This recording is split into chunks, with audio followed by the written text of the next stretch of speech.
Hi, I'm Anastasia again. And I'm David. We're here with Movement Physical Therapy, and we're here to talk to you about what a squat is, how to do it right, and why it's important. David, what's a squat and why do you think it's important?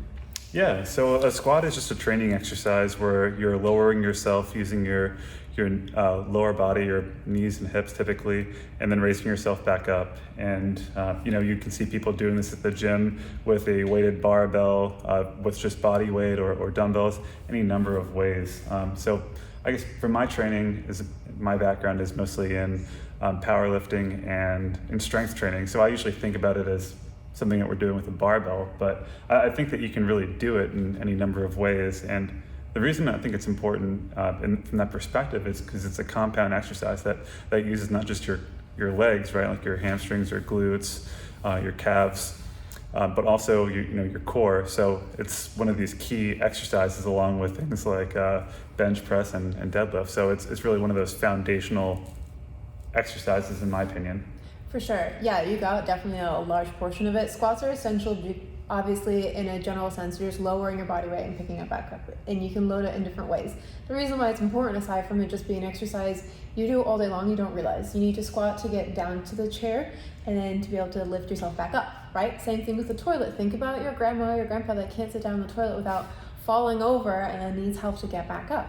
You need the strength in your quads, in your glutes, in your hamstrings, and in your abdomen. All those muscles all have to work together to do a proper squat.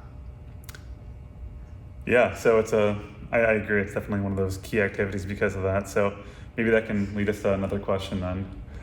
Maybe I can ask you, who should be performing squats?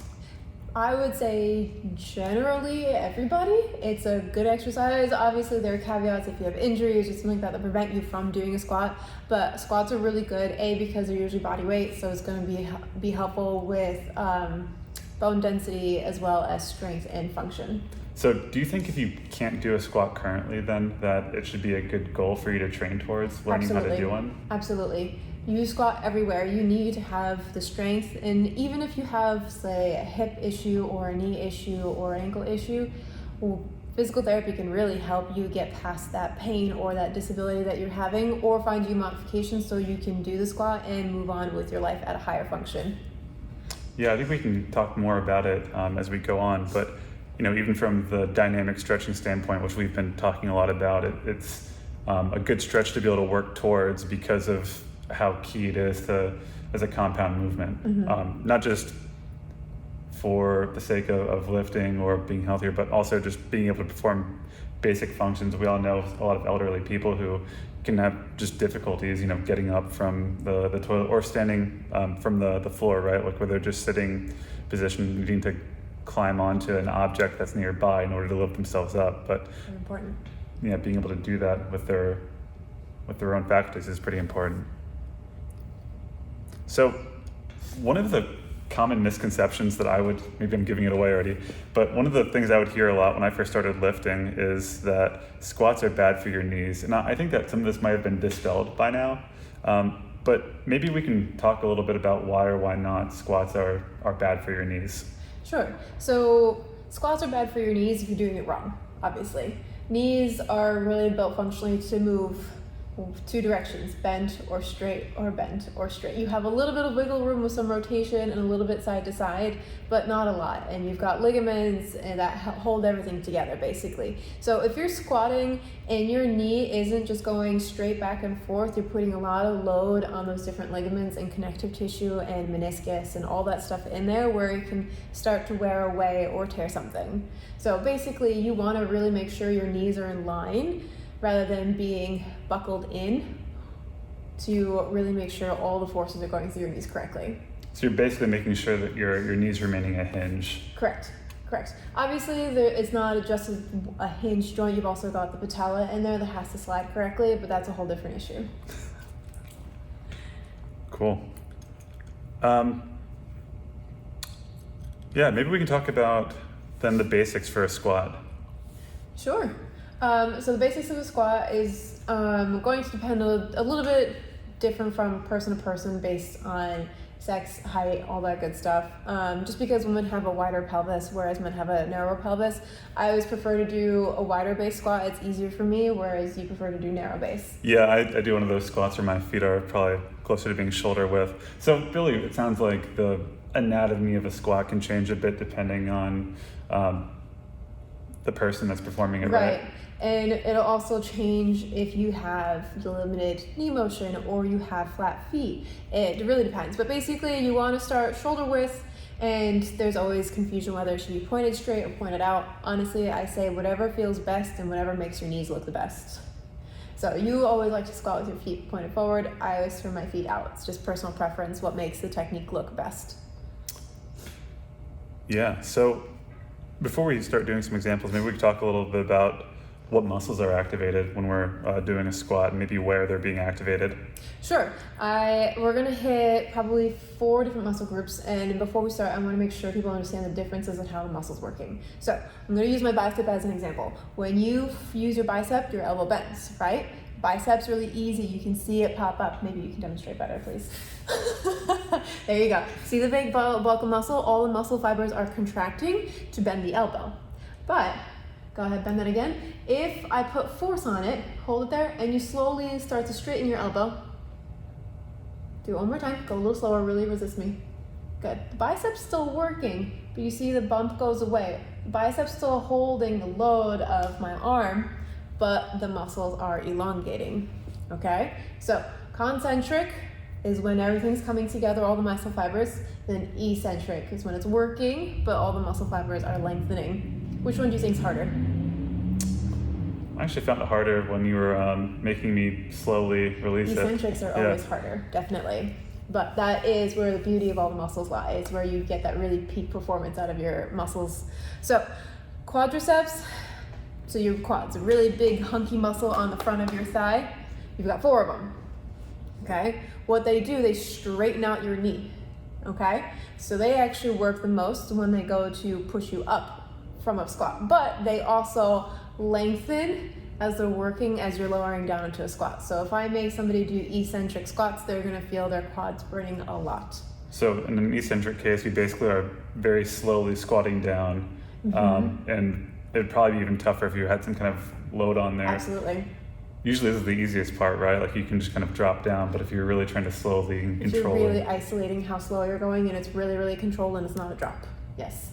Hamstrings are on the back of the thigh and they go to bend your knee, okay? These will also work while you're squatting because you have to contract them as you're bending, but then they also help with the extension on the way up because you're contracting literally everything to push. Glutes are the ones on your bottom. You can't see, but obviously you've got 3, but the biggest is the glute max, and what it does a lot of hip extension, so it makes you stand up straight. So from a bent position, it stands you up straight. It really extends your hip. So it really finishes out that really last bit of motion out of your squat. Calves are really important because they push down. They're the ones that point your toes. So you're really going to engage those calves to push further into the floor to really push everything up off the ground. Cool. Is there any, I guess, specific parts of your, like, some people do squats where they're not actually going what we consider to depth, right? So how far would you say a squat should typically go? Depends on who we're talking about. So if you're talking about grandma and grandpa, they need to get to the toilet, which is about, depending if they have a raised toilet seat, so about 18 inches, I'd say, off the ground, because that's standard height for chairs, okay? Obviously you can accommodate that, have them sit on higher surfaces, but for depth, honestly, you want to be able to go all the way down to the ground, basically. You want functionally to be able to squat all the way down into a crouch. Yeah, I know what you mean here, but I guess let's say we're doing a squat as an exercise, right? Okay. Not just, just something that you're using as utility, but right, like you're doing one of these dynamic stretches and you're going into a squat. Let's say that we're looking at me perpendicularly. What is the range of motion I'm supposed to be going here? So, right, I could be here. Right. I could be here. Uh-huh. I could be here. Right. or it could be down here. Gotcha. Right, and I'd say at the bottom of that is really the maximum range of motion that I have for a squat. Should we be doing our maximum range of motion? Should we be going to our hips, our knees are maybe 90 degrees? What is the range that we should be aiming at? Let's see, how do I frame this? With load, I say, like, so if you're doing a front squat or a back squat, I'm gonna say hips 90, especially if you're not the most flexible, so that your back isn't going to be put in a really precarious position with a lot of load on it, okay? Just because you tend to round off your back the further down you sit into a squat, and that's just normally everybody. But you put a load on it and your back is going to be more prone to give as you're trying to push up into that load to stand back up. Are we rounding our back just because we're trying to keep our center of mass aligned with our heels, right? Because if we're staying really aligned and we're going very deep in a squat, we could potentially lose our balance backwards, right? Is that probably why we're compensating and leaning forward or hunching? Right, I mean, yes, that's why the front of your torso comes forward, but just physiologically speaking, because your hip is flexing so high towards your chest, your spine follows. Cool. But in consideration for different sports, let's say you are a dancer or you are doing a sport that requires you to get up off the ground a lot, where you're in a really deep position, you really have to push all of your weight up. Yes, you want to be able to squat from all the way down here on the ground all the way back up, and maybe on a single leg, depending on what you're doing. Thinking like acrobatics or gymnasts where they have one leg on the bar and they have to stand all the way up. So it depends on the sport, it depends on the load. For those, obviously, you want to go less load than if you're doing front or back squat. Okay, cool. So why do some people have trouble squatting? Where are some of the key issues? Yeah, usually it's going to be ankles or hips, and if we're not talking about pain and strictly from a mobility standpoint, it's those two key things usually. The hips are really tight, you don't get enough hip flexion, or you can't abduct your legs away enough so you can get your butt through, or it's your calves that are super tight and they tend to have your heels lift up off the ground.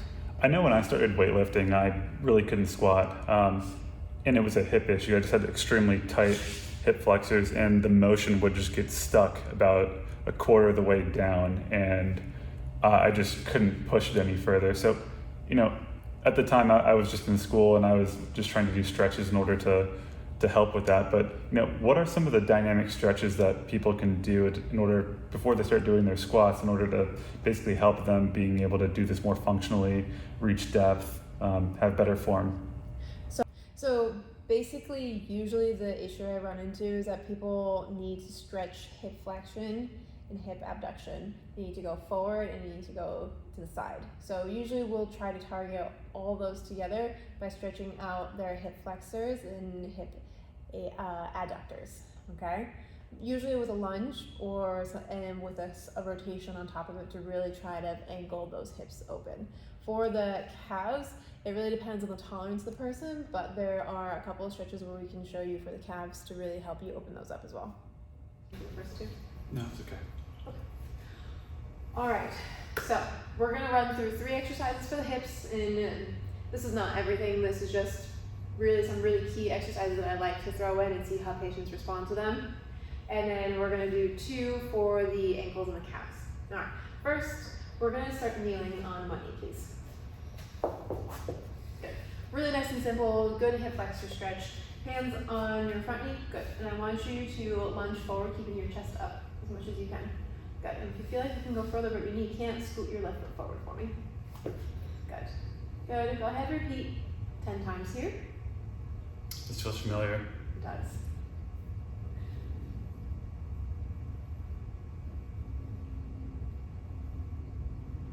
That's 5, 6, 7, I'm just gonna straighten up your leg here. Good, 8, 9, and 10. Good, switch legs. All right, go ahead again. This time we're gonna modify it for the second exercise. You're gonna take this back leg, and I want you pivoted in more. There you go, into external rotation. So you're gonna get a little bit more adductor stretch on it. Good. Let's say that's 5. 6, 7, 8, 9, good, and 10. Good. All right. For the third one, I want you standing in a straddle, please. Good. Straddle far enough that you are able to reach your hands to the ground. Good. All right. What I want you to do, I want you to bend your knees a little bit down in this position. Good. Really get those hips to stretch. Good. And as you're going to straighten, you're going to keep your left arm on the ground. You're going to rotate your right arm up to the ceiling as you straighten. Really look and reach. Good. Come back down, bend those knees, and switch directions. And straighten your knees. Good. That's 2. And come down, bend, and straighten. 3, 4. Good. And 5. Really reach behind you. Reach behind. Good. Nice. 6,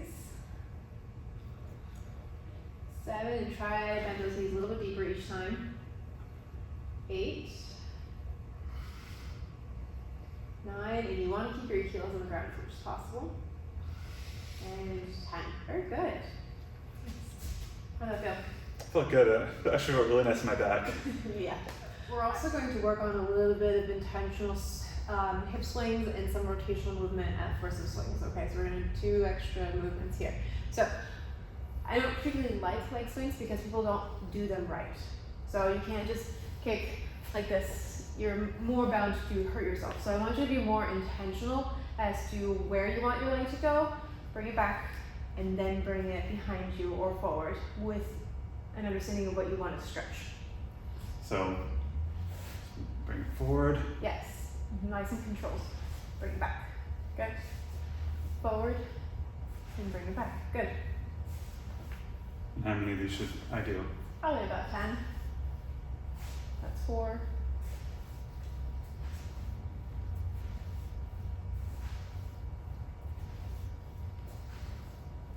That's 7. 8. I have a really hard time taking it back. So you have a hard time taking it back. Good, on the other side. Forward, back. Does this side look more flexible? It is more flexible. We all tend to have a good and bad side. I think I have a bad and a worse side. I think that's 6. I know you're counting. Huh? I know you're counting. Last one. Good. Alright, I'm going to demonstrate this one because this is a little bit difficult to do because it's going to be more rotational, it's going to be easier for ladies because we can open and close our hip like this. So it starts open, knee open, and then you're going to bring it closed to the other knee. Good. Bring it across, bring it open, bring it closed. Good. And you're going to hear pops. What is that popping I'm hearing and feeling? Usually it's right, just a hip flexor grinding over the bone. Good, other side. Good, open, close, open, close, open, close.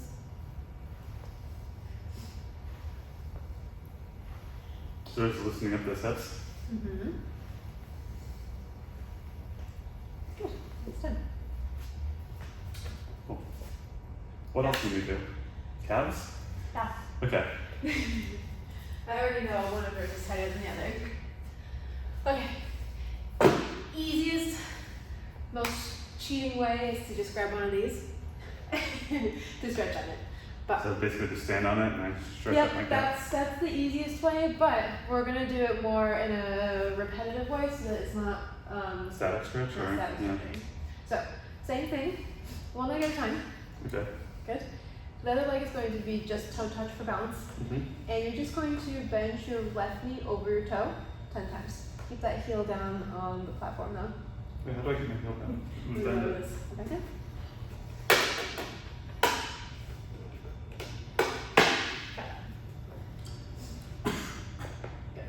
just bend this down.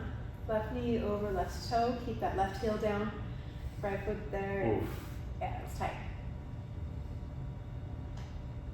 Because you need this range to squat, so your heel stays down, but your knee can travel further than your toe. Is that why some people use elevated shoes when they're squatting in order Yes. to Give cheat? them a little extra. Yeah, because you never, that way you have like a more, greater range of flexibility then. Yes. The heel makes up for the lack of flexibility at the Achilles and the calf, and adding that extra heel gives you a bit of extra support in the base. Oh, this one feels way looser. Yeah, well, you drive stick, that's why. Why would that help? The left one is the clutch, constantly pointing on it. Oh, wow.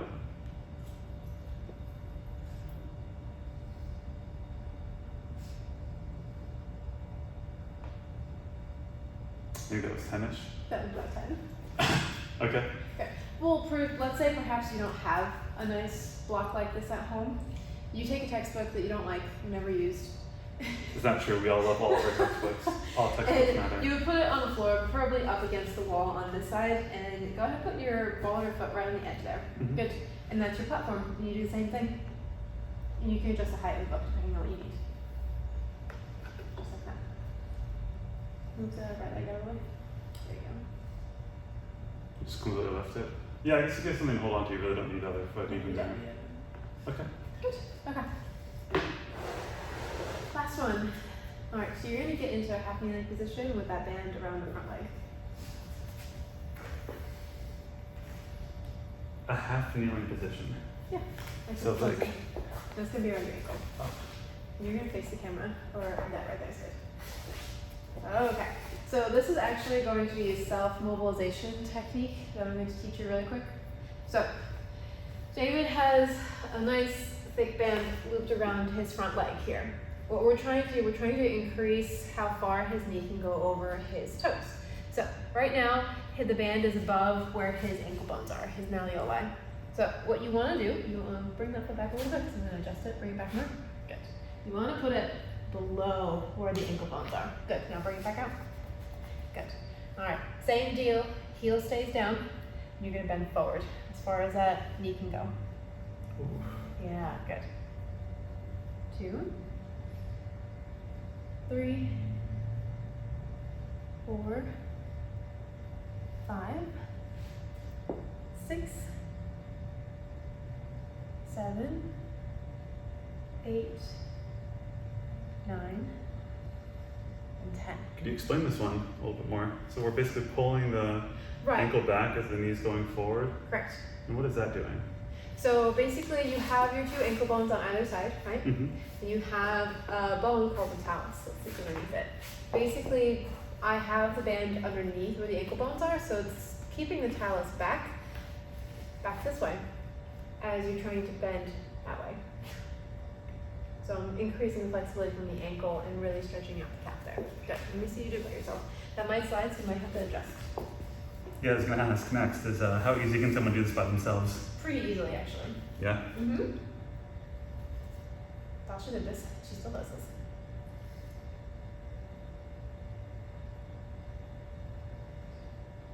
Does it feel different, left versus right? A little bit. Left one's tighter. Yeah, I think everything on my left side's tighter.